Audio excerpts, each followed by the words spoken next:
Hello, and welcome back.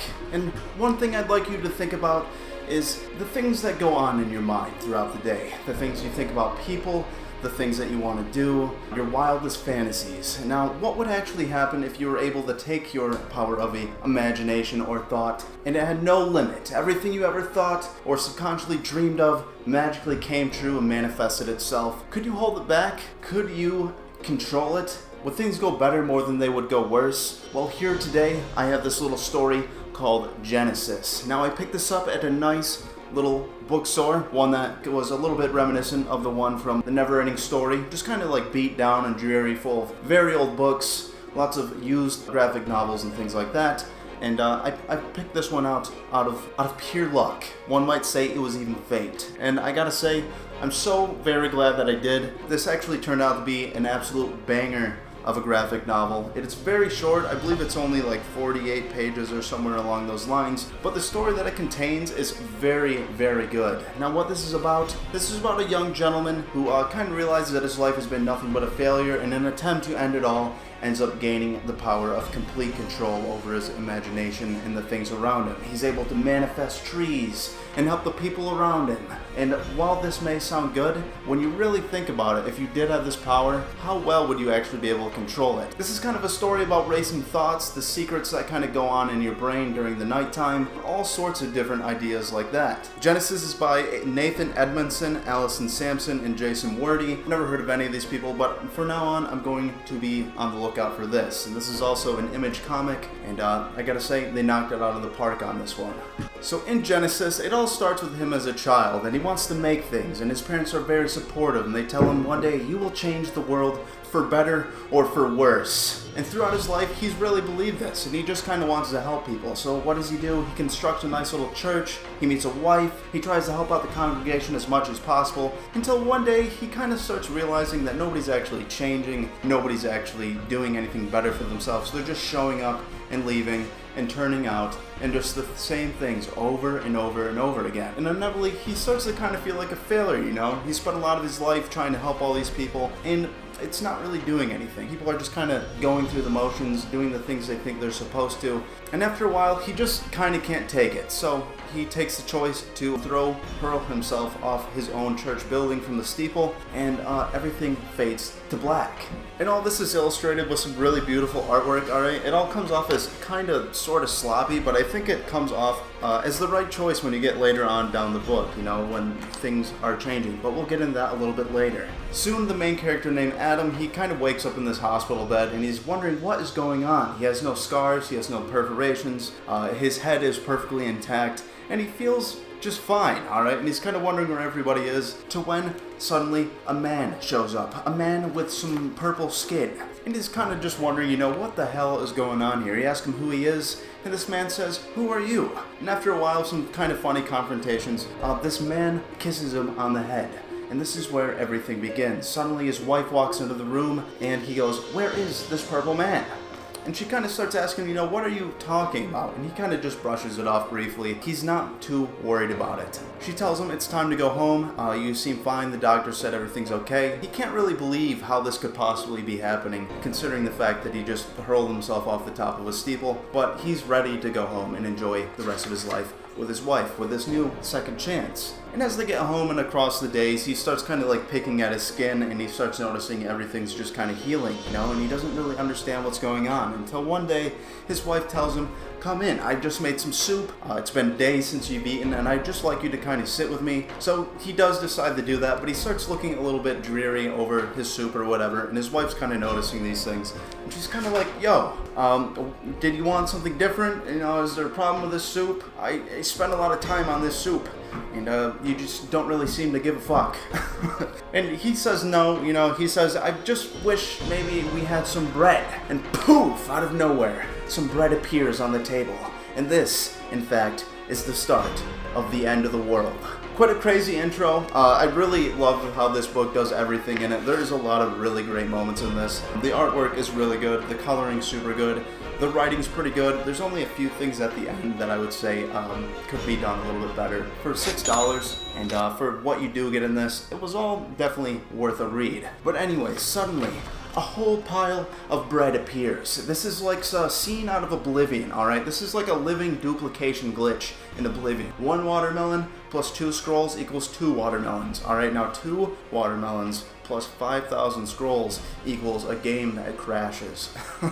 I don't know if any of you have done that, but this is a very fun thing that I used to do as a child. But anyways, bread is crashing through the house, alright? And his wife says, Adam, this is an absolute miracle. And he's very scared at this moment. He doesn't know what's going on. And he starts to kind of think, maybe something's wrong with me. He tells her, get away. And suddenly she's sealed with this glass wall above him. And she's just kind of trapped there. And he runs outside. And suddenly forests start to spring up from side to side. And eventually she gets through this. And she's walking up to him. And he's telling her, you need to stay back. I don't know what's happening to me. I can't even seem to control these things. They just appear everywhere. And his wife just keeps telling him, this is a miracle. You can finally do the things you wanted to do. You can finally actually make some change in this world, maybe. And he kind of realizes this is a good thing. From the background, you see 2 people walking up, and he kind of tells his wife, I don't want these people to come any closer. I don't want to accidentally hurt anybody. I don't know what's going on with me.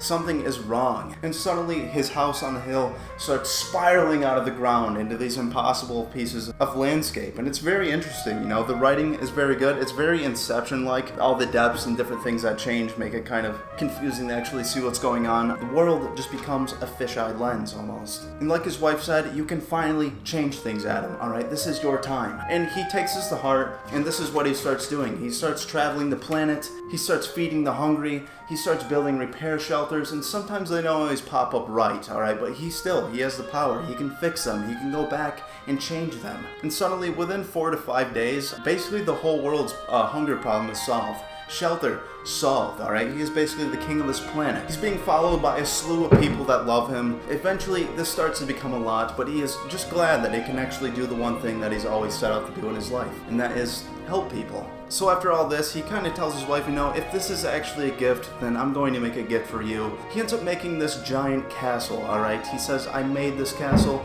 I created this castle, and it's all for you, and I made it on this island. And you do kind of get a glimpse of this up here. I don't know if you can see that. I'll try to leave some closer screenshots and whatnot. But everything is going good, alright? His people are with him. He joins the Red Cross, and the world is fine, alright? The world is good. But suddenly he realizes everybody just kind of won't leave him alone. So eventually, one night, he goes home with his all-power of imagination. He sees his sweetheart living on the couch, admiring how now luxurious and full her hair is. And he says, I noticed, everything improved, all gifts provided, everything made perfect. And they're starting to have a great night. You can start seeing some changes and things. She's actually standing in the nude here. You'll start seeing her body actually start changing. This is where things start to take a real twist, okay? Eventually they start making love, and through a couple different panels, you'll see her hair changing from brunette to blonde.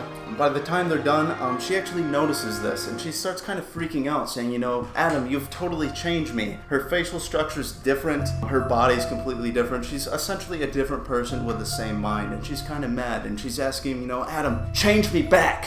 What you've done here is monstrous. And he kind of tells you, I literally can't stop this from happening. This is just my subconscious running wild. I kind of mentions this in a few parts, saying that the subconscious mind is like writing in the sand as the water washes over. As she says monstrous, he gets this idea in his head, alright? It's not his fault. He can't control this. But once he hears monster, her face starts contorting and twisting. Then suddenly she's actually changed into a hideous monster, and to like a completely deformed person, and she's screaming, telling him about how bad it hurts, and he's kind of freaking out himself. And you start getting some monologues about how his power is actually like trying to stop the flow of water with your hands. There's nothing that you can really do besides just let it flow through your fingers. And as she's screaming and they're both freaking out, he has this subconscious thought, that he wishes it all stopped. He wishes she was dead. And suddenly she drops dead to the floor. Now you can kind of see where this is leading, alright? The power of imagination, uncapped, may not be such a great thing. And this is one thing that this story does so well, is taking a beautiful idea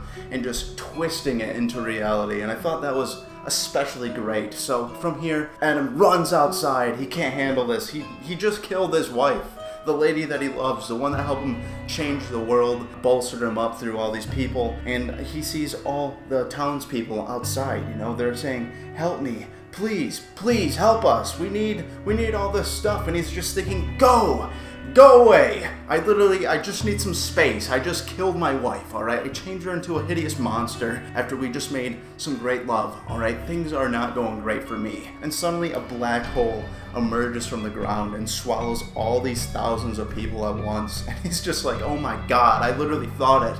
I did not even want this. This was kind of a part of the book that was very, very shocking besides that last scene, is just seeing all these people die instantly, just off the whim of a thought. And now Adam is really freaking out. The world around him is contorting and twisting. He can't stop his mind from thinking. He just keeps thinking and thinking and thinking, and this is just racing thoughts one after another. So what does he do? He creates a bridge, and he just runs and runs and runs, and eventually he comes across this mountain that kind of has a similarity to his wife's face. He can see these eyes looking at him, and from here he says, I know what it really means to be haunted, because he keeps thinking of his wife, and she's being reimagined into landscapes and structures and all these things, and reminded of the terrible things that he's done. And so he just keeps moving forward and forward and forward until eventually he comes to an actual landscape full of trees, and he's met with a bear. And this bear has a couple things to say, and this bear for the most part just kind of acts as like a spirit guide to him. You might actually know what's going on. Immediately when I seen this, I figured, it's gotta be the purple guy from the beginning, considering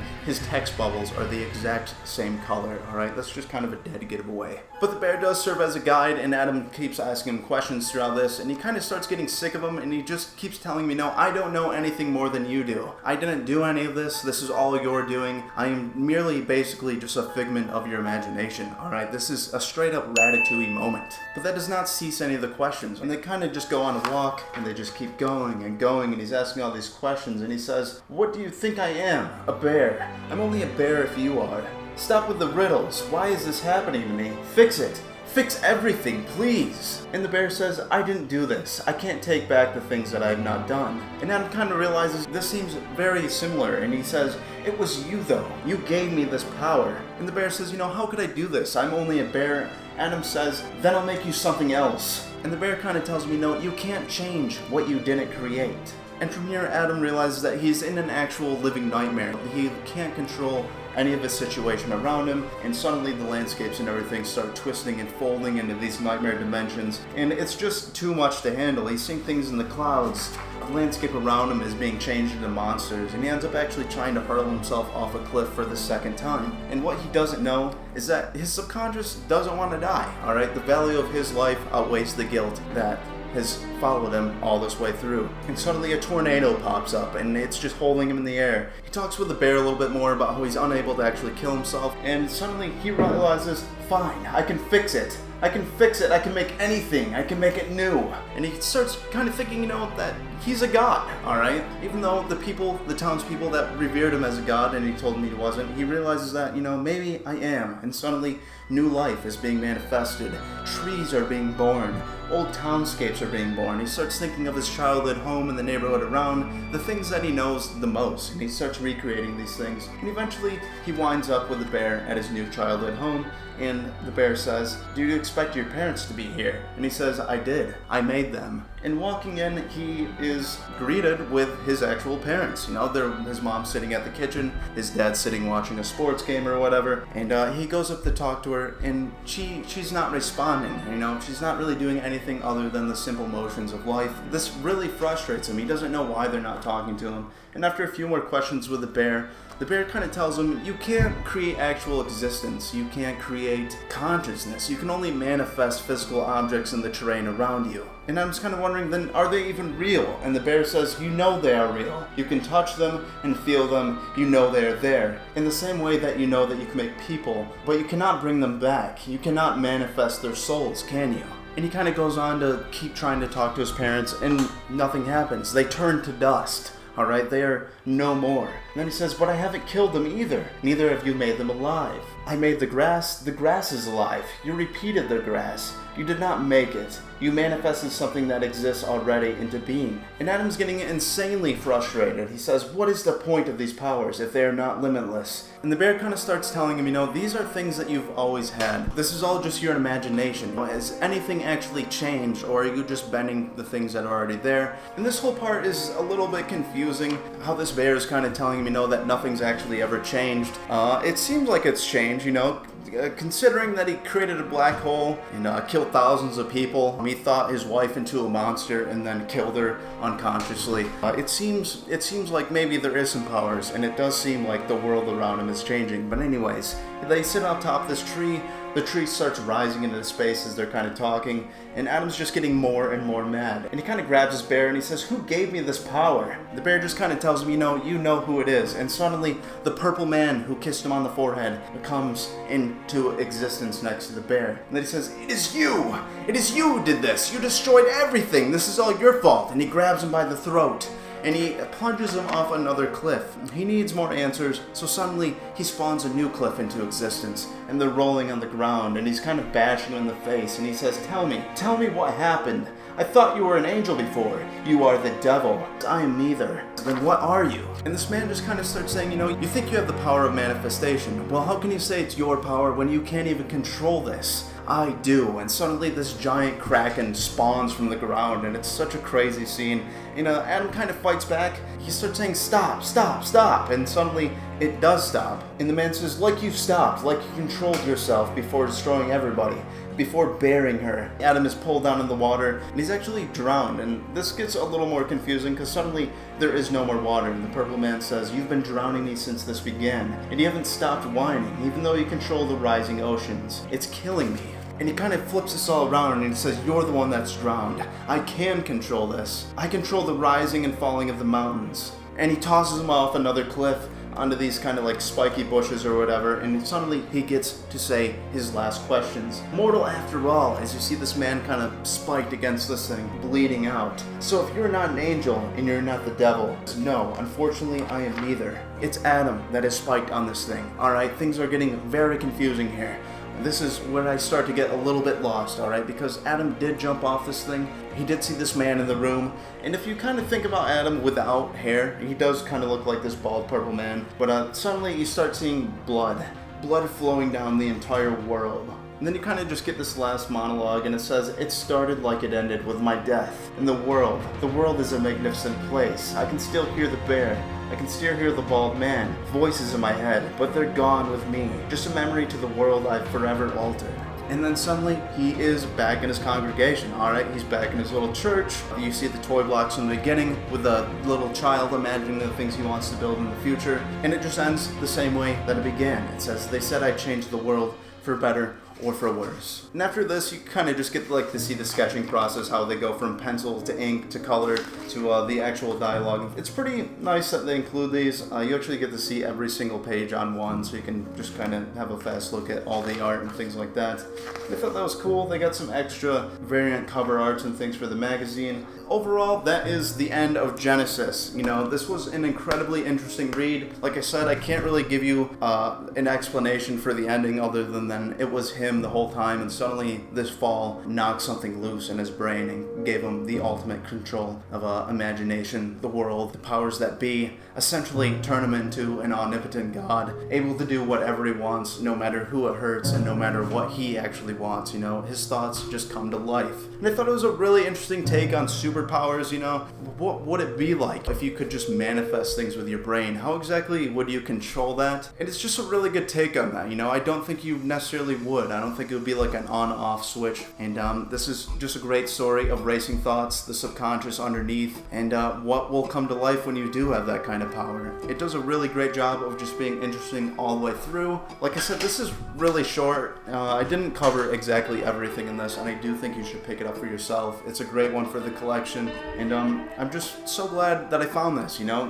This wasn't actually the first book that I found in that bookstore. Okay, all right. I was gonna get another Batman one, but I decided not to. I decided, hell, I'm gonna get two things that I've never seen. So I picked up this and I picked up this, Bliss, which will hopefully be the next one that I'm going to do. Also another really fantastic, just one-off story. I gotta say, I just really enjoy these one-shot stories. I think they do a good job, just like kind of like TV shows that only go one season, you know? They do a lot of work on it. They're not trying to stretch it out for time or make dozens of seasons or different issues of things. They just have one concrete story and they tell it, and that is what Genesis is. It's just a very, very concrete story with some really good artwork. I gotta say, I love the coloring in this. It is very much like watercolors, and the whole thing is just fantastic. So, what do you think the ending of that meant? And I do think you might have to read it for yourself. I just vaguely glossed through the whole thing, and hopefully it was mildly interesting, because I really did enjoy this, and I wasn't exactly sure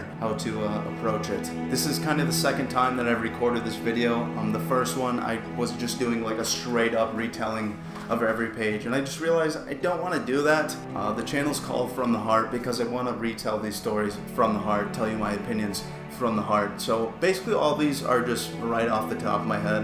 I'm not doing any kind of scripting. There might be like a little intro sequence or something that I think of, just a little saying or something like that, but otherwise I just have fun with these, you know. I just go, and I'm trying to find some better lighting as well. I'm not sure if I'm super green right here, but I just needed this all to be green because this book is about the green world, ever changing. And I think I'm gonna have to give this book an 8. Like I said, it was a very concrete story with some very interesting points. When I first read the part where he's making love with his wife and her hair's changing and stuff, I was just sitting there reading and being like, oh shit, what is about to happen? You know, he's like literally changing her appearance while they're doing the do, until she actually does notice, you know, you've just changed my entire being besides basically my mind. And I don't know if he'd actually be able to. It seems like throughout this whole thing, Adam's only able to affect physical things, manifest physical things and structures and landscapes and things like that. And when it came to him forming this giant black hole, that was a real what the fuck moment, just seeing all those people sucked down and him just being like, I didn't really want this. I literally just thought it, okay? I just want to be alone. I just want to be alone. But anyways, guys, I'm guessing this is going to be a shorter video, or maybe not. Maybe it'll be 20 minutes just like all the other ones. But I do hope you enjoyed. If you could like and subscribe if you did, that would be absolutely perfect. You can follow me on Twitter, Instagram. I've been posting clips to TikTok and things like that, so you can find me on there at From the Heart YT. And yeah, I think I got a good grasp on this series. I think it's something that I can continue to do without getting a lot of burnout. I've had a couple YouTube channels between like gaming and 3D printing, but it's always just become a little bit too much of a chore. So now I just kind of read my comic books or whatever, and when I find one that I like, I just do a video. So let me know down in the comments about some different maybe one-off stories that you recommend, or some different franchises, you know. I just got The Last Ronin, The Dark Tower to go through. I just finished Swamp Thing Volume 1, and I gotta say, absolutely fantastic, man. That was such a good story. I would have never guessed Swamp Thing was gonna be that good, that's so existential. Maybe one of the best comics that I've read so far when it comes to like longer story arcs and things like that. But yes, everybody, from the heart, I bid you a good day. Just thank you so much for watching, and I will see you guys on the next one. Don't forget to check out Genesis.